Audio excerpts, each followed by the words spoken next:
Camera 3 devotes itself today to the concluding program in a pair which we've titled Black Plays in the White Theater.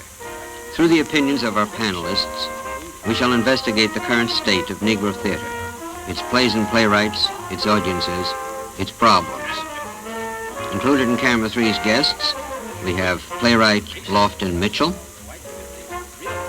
Joseph Papp, producer-director of the New York Shakespeare Festival, playwright William Branch, artistic director of the American Place Theater, Win Handman, and playwright Ronald Milner, from whose play, Who's Got His Own, we presented excerpts this past Sunday. But if so, should it be? I think the title implies that it is predominantly a white theater, that there is a Negro community that should be involved, should be included, and that ways have to be found of implementing that, because the situation now is not ideal. Perhaps agree on this, that artists in any medium work toward comprehension and response from their audiences. If that follows, is it too simplistic to suggest that the responses hoped for by Negro playwrights, the two principal responses, might be anger from Negro audiences and compassion from white audiences? You better answer that, Bill. Well, I don't think that there's any one kind of response that a playwright seeks that could be determined by race or color. I know that in terms of my own works, I hope that the kind of response from an audience is primarily one of involvement on a human character level. There are differences, however, in terms of the fact that when I write about characters who are non-white, and if the audience is predominantly white, then there sometimes is a lack of response, a lack of understanding in terms of, and a lack of willingness to understand, I might add as well, in terms of the kinds of material which are being dealt with. Negroes very often being thought of in the theater as being something exotic and set apart, you know. The whole term, the American Negro, offends me, you know. Negro-American is one thing, but the American Negro, assuming that we are owned by America or something of that sort, you know. Well, now, Ron Milner, when you write, now last week we saw excerpts from your plays seen here in New York.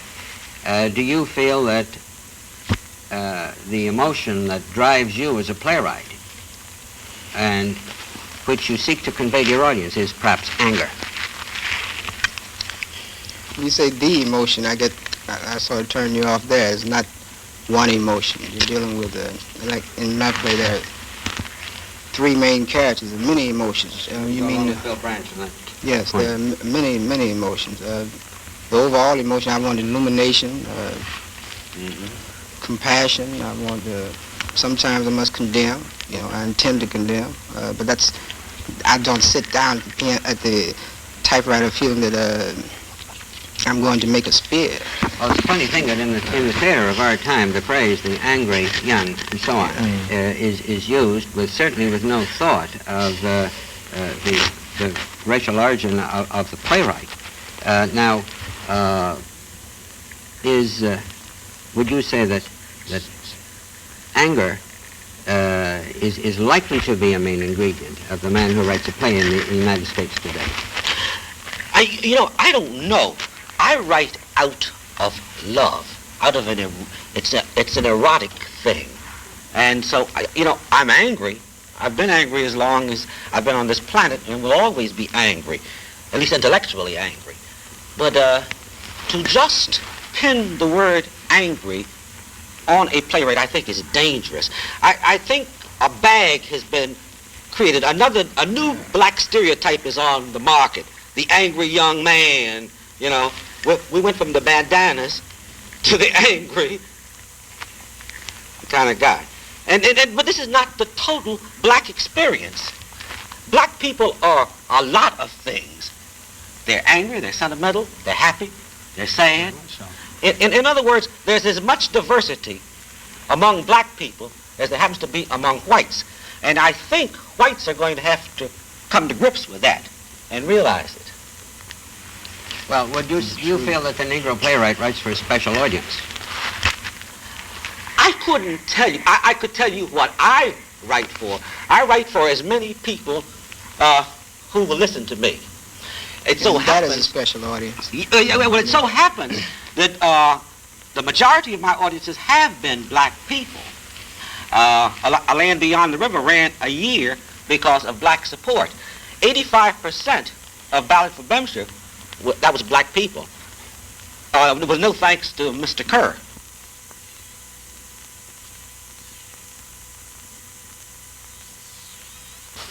Which is another part of the program. Mr. I Pappy, just you wanted think- to talk about anger. Anger will never make a play, and you can't, just by being angry will not make you a playwright. There's another ingredient that must be mixed in this chalice, and which it's called talent. Mm-hmm. Now, there have been playwrights who are protesting certain things. Now, the nature of protest can be as varied as Molière, who writes comedies, to Leroy Jones. I mean, it can take any artistic or theatrical form. You can't designate it. When you ask a playwright, how do you write, and so forth, it's an impossible question for him to answer. He writes with his whole being, whatever his feelings happen to be. But you find the most important playwrights, generally, including the Negro playwright, is a playwright who has something to say, although there have been successful plays, many of them, they're being achieved today, which say very little or nothing at all. So we talk about an angry playwright, we're talking about playwrights who are objecting to a certain societal situation today. It's reflected in the Negro, I feel, a great deal, but there were British playwrights called the Angry Young Men, who were protesting against certain things in their society. This is one of the things I wanted to mention. If, say, Leroy Jones writes a play in which he has a main character who attacks everything in society, and naturally attacks it from his viewpoint, which begins with a racial reaction and may end with a racial reaction, but he's still a human being. He's working, and he's going to cross many, many human lines and deal humanly. He can't help but deal humanly. He's never called an anti-hero. A British playwright, he would be called an anti-hero. Who would be called? No black leading character is an anti-hero. He's many, many things. Mm-hmm. He's dangerous, he's destructive, he's full of hate, but he's not an anti-hero. Mm-hmm. You have to be white to be an anti-hero, it seems to the critics. Now, why? Why can't he simply be an anti-hero and be dealt with in the terms of other anti-heroes? well, this brings me to one of my pet peeves, because very often the word universality is bantered about with Yeah, don't write about Negroes, write about people. Whenever it comes to Yeah, man. plays by or about Negroes. And I have had this said to me. I've had people say to me, well, Bill, I enjoyed reading this play, but it's not quite the kind of thing we want to do. You can write, there's no question about that. You can write very well. Why don't you write just a play, about people? Well, of course, my usual stock reaction to that is that somewhere along the line I labor under the misconception that Negroes are people. Uh-huh. Well, the core of this is we live in what is in the main a racist society. And this is a problem that whites are going to have to solve, really. This is the white responsibility, I think. That is why we're raising this question here, because many of us recognize the fact that we must do something about it, and particularly in the area of the theater, which is what we're discussing. Yeah, and So what can we don't do to think I implement don't it? appreciate that, by the way. Yeah. I'm not going to get into the anti-white liberal Right. trap, because I think that's one of the phoniest pictures that's been presented. It's a big hang-up. All right, now what can we do to implement and improve the situation? Well, I think a big part of it has to do with starting on the what might be termed the managerial or executive level in terms of theater, because it's purely academic to talk about what kind of response a Negro playwright's play is going to get, or what the audience response is going to be if his plays don't get produced to begin with. And it is my feeling that it is more difficult today for a Negro playwright to have his work done in American theater, on or off Broadway, regionally, educationally, than it was 10, 12 years ago. Why is that? I think that part of it has to do with the general pattern of American theater, the nature of the theater itself, in that it is more difficult for any playwright to have his work done. Any new playwright today, or the old ones either for that matter, because the American public has not responded, and the American critics as well have not responded to the attempts of playwrights to grapple in contemporary terms with American life. They prefer to either follow escapism in terms of the musicals or to import hits from abroad. But I think as well, part of it has to do with the fact that there is a more intense racial conflict, racial confrontation rather, a closer moment of truth racially in this country than there has ever been before, and that this is painful. May I follow it up with this question? Doesn't this confrontation impose on the Negro playwright almost the obligation to be the spokesman for his people? Would you go along with that? Wow. Or don't you think it's That's a dangerous question. That's a dangerous question because Because Negroes vary, you know? They have the same pitfalls, the same virtues, and the same this and that the white community has. And one of the great things was the way those cats on the civil rights front got themselves strung out on the black power concept. Each one of them went jumping over, it means this, it means that, it means this. And instead of sitting down in a room and documenting, and then bringing out a program.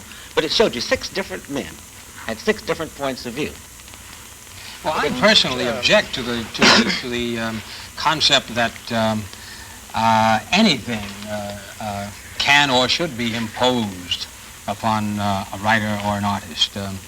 An artist, by very definition, is considered to be, to one extent or another, a sort of free soul, an individual agent who keeps himself free to criticize and attack the establishment, so to speak. And if anything is imposed, obligation or otherwise, upon an artist, it seems to me that, or rather if he allows this to be an imposition, then he has limited, it seems to me, his effectiveness creatively. As you say quickly, a spokesman who is also a writer becomes a public relations man. And that's terrible, because if I have, if there's a certain impulse in the society, then that means that I must take a consensus and be sure that my propaganda is not going to upset 12 black intelligentsia whom I may not agree with totally, And then this again, I put my humanity and manhood in another trap. I don't intend to react to anyone unless I feel that they have some truth in what they're saying. We take an attitude, if a certain impulse comes into society, black or white, and it begins as a good impulse, let's crash out of these walls. And then we crash down the walls.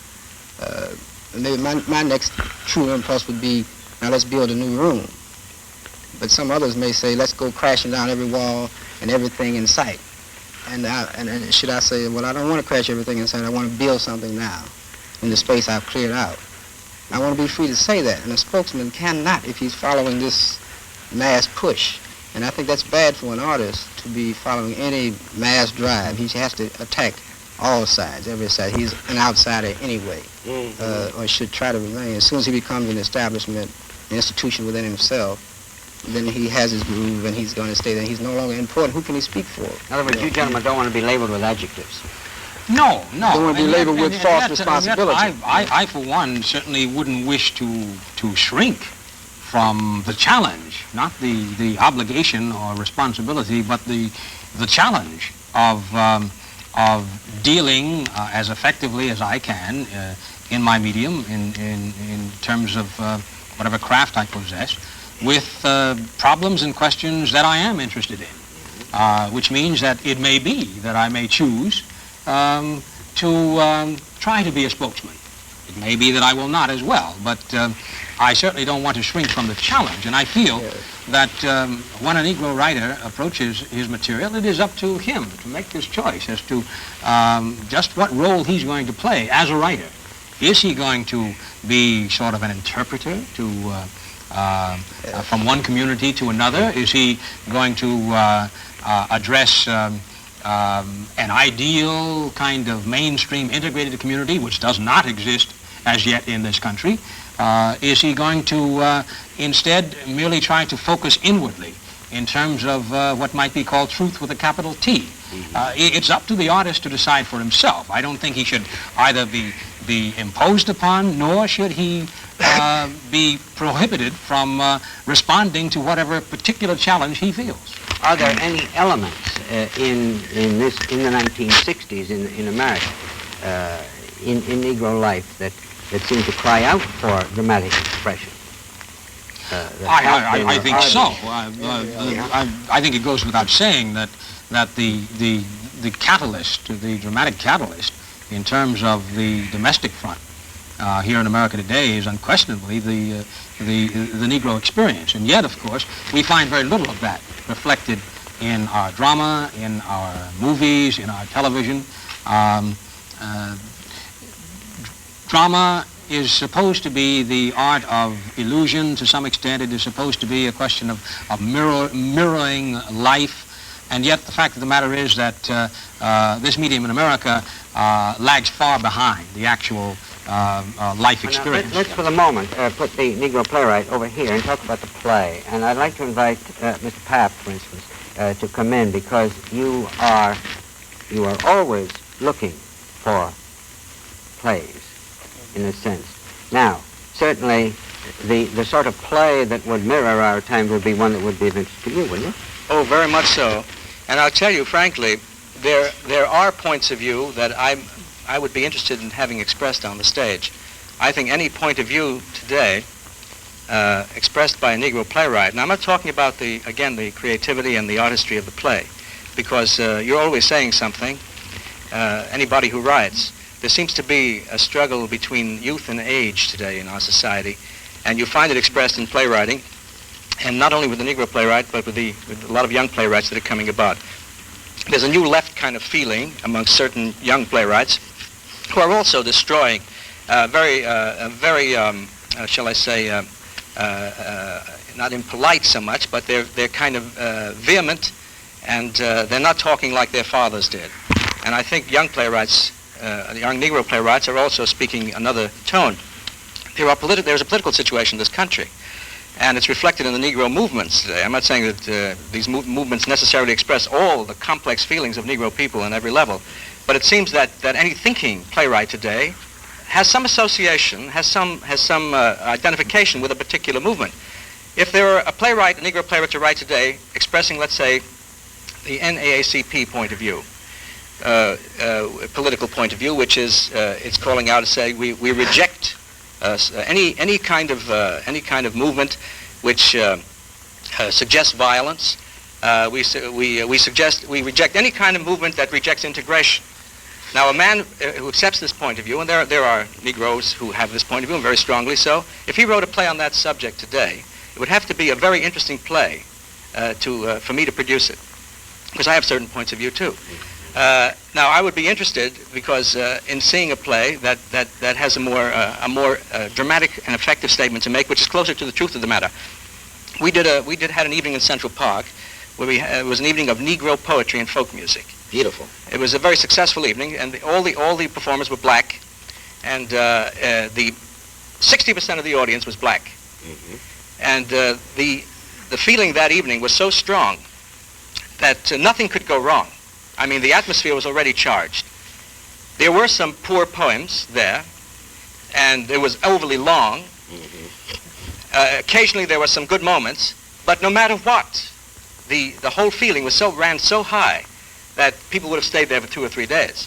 But the emotional climate was changed by a certain audience to begin with.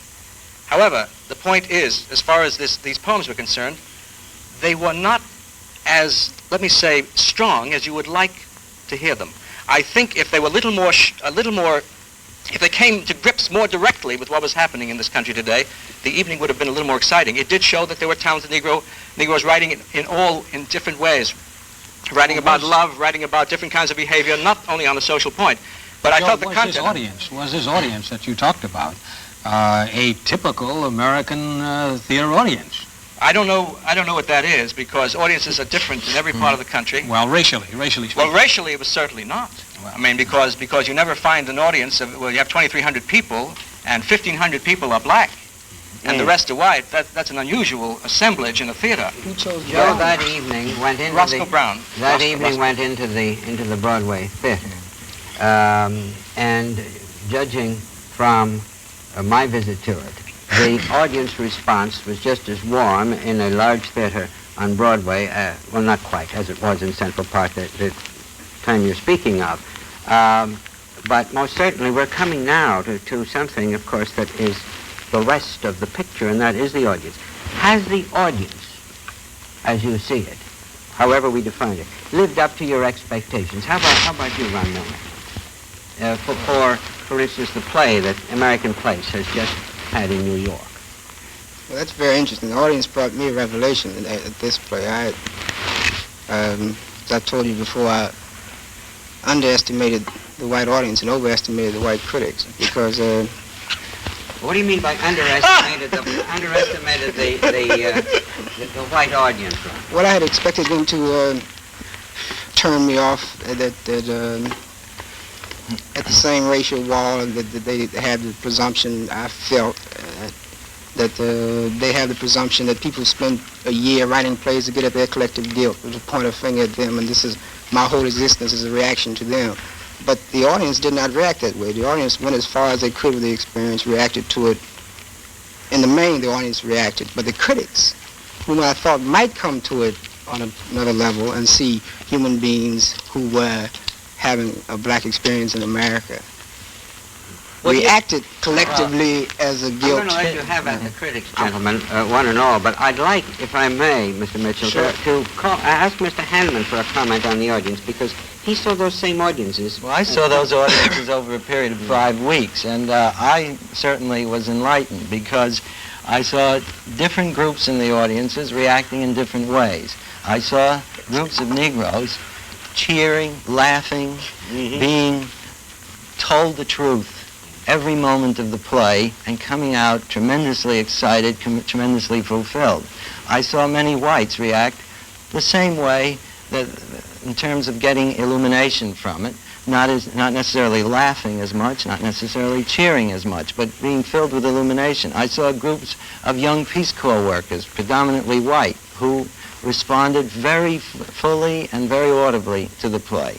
And then I saw groups of white middle-aged people just kind of watch an operation unfold before them, and it was a painful experience for them, but I do feel that all of them knew something better as a result of having seen the play. Now, the critics were in the audience. Yes. And you were upset by, or you had overestimated it. Don't let me misquote you. I expected the critics to criticize me if they, if they were going to denounce me or attack me on a level other than what they did. I expected them to approach me through, in the main, through either an artistic medium or artistic criteria, or for having failed to reach them in human terms. Well, where do you feel they missed, Mr. Well, first off, I think, unfortunately, most of our New York critics are frustrated playwrights. This guy on the Times wrote a bad thing called Goldilocks, and he saw Ron's play, which I thought was beautiful, and it defined for me the black experience in America, and it was the kind of thing that I think everybody should have seen. The fact that a human being could sit there and miss what that man put on the stage astounds me.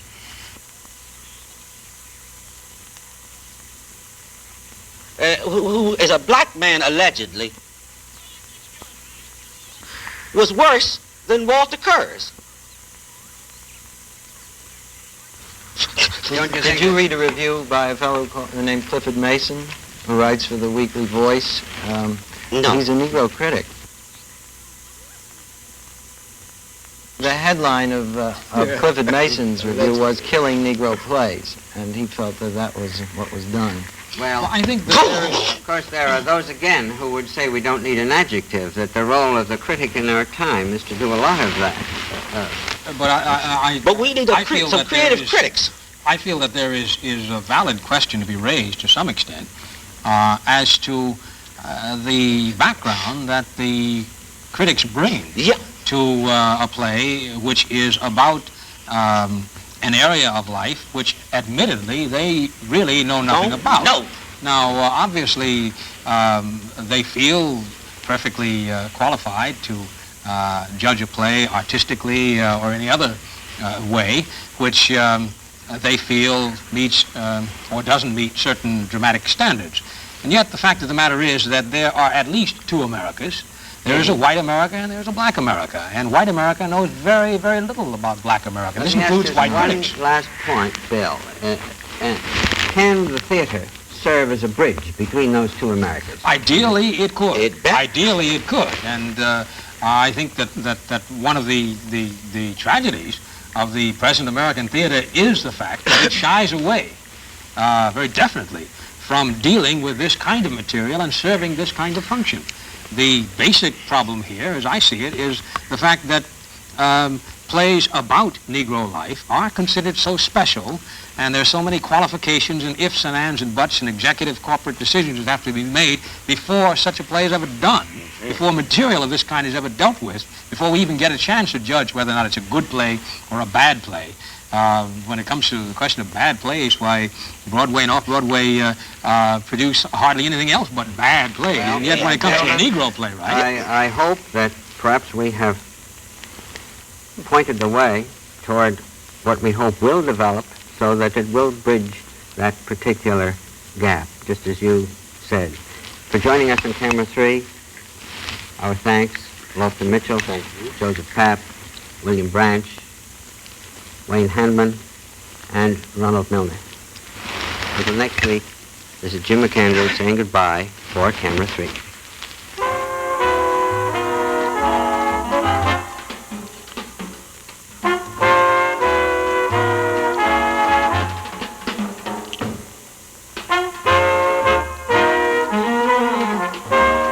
Camera 3 is produced by WCBS-TV in New York in cooperation with the New York State Department of Education. Camera 3 was pre-recorded.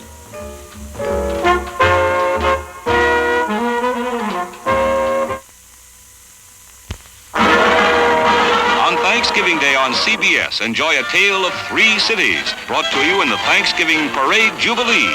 From Detroit, Mike Douglas and Marilyn Vanderburg report the colorful floats, the figures that come to full flower during the holiday. Then join the New York stars Arthur Godfrey and Bess Meyerson as they bring you Gotham's celebration, featuring the giant balloons, larger than life, more colorful than ever. Then join Bob Denver and Jim Backus for Toronto's famous parade, as fairy tale figures and marching bands herald a season of joy for young and old. Celebrate the holiday on CBS in the full color coverage of 3 great parades, Detroit, New York, and Toronto. In 2 exciting hours on Thanksgiving Day. Starting at 10, 9 Central, 7 Pacific time.